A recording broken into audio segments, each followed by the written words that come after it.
Psalm 25. Teach me your paths. To you, O Lord, I lift up my soul. O my God, in you I trust. Let me not be put to shame. Let not my enemies exult over me. Indeed, none who wait for you shall be put to shame. They shall be ashamed who are wantonly treacherous. Make me to know your paths, your ways, O Lord. Teach me your paths. Lead me in your truth and teach me, for you are the God of my salvation. For you I wait all the day long. And I want to stop here real quick. There's two themes in this psalm that that are highlighted to me. First, that the Lord wants us to know that those who wait for him, those who fear him, those who trust in him and have kept their ways right before the Lord according to his ways will not be put to shame. And though it may look the opposite right now and there's a lot of false accusation, I believe there's even more false accusation that is the enemy is going to throw at the saints and at the ones the Lord has appointed in this hour. So we can expect that.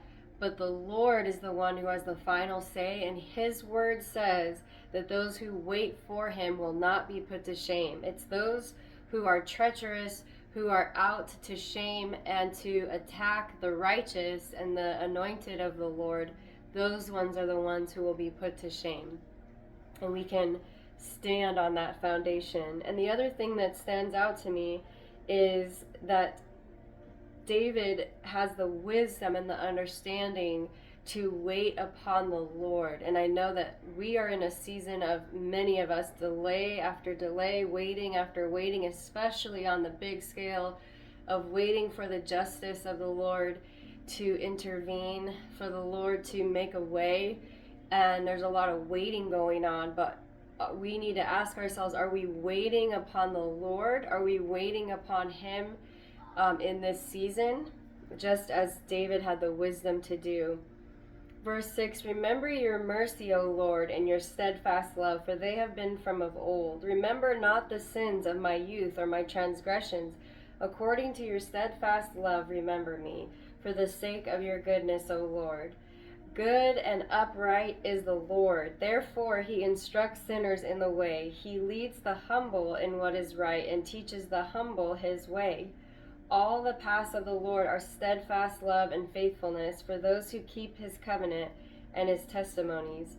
For your name's sake, O Lord, pardon my guilt, for it is great. Who is the man who fears the Lord? Him will he instruct in the way he should choose. His soul shall abide in well-being, and his offspring shall inherit the land. The friendship of the Lord is for those who fear him, and he makes known to them his covenant. My eyes are ever toward the Lord, for he will pluck my feet out of the net. And I see a theme again of the fear of the Lord. The fear of the Lord, when we fear the Lord, it means we honor him as knowing all things, as his ways being best, his plan being best, his power and authority being over all, his ability being unmatchable. And so when we honor him in that way and we acknowledge him in that way, we look to him for answers. We look to him for protection and provision.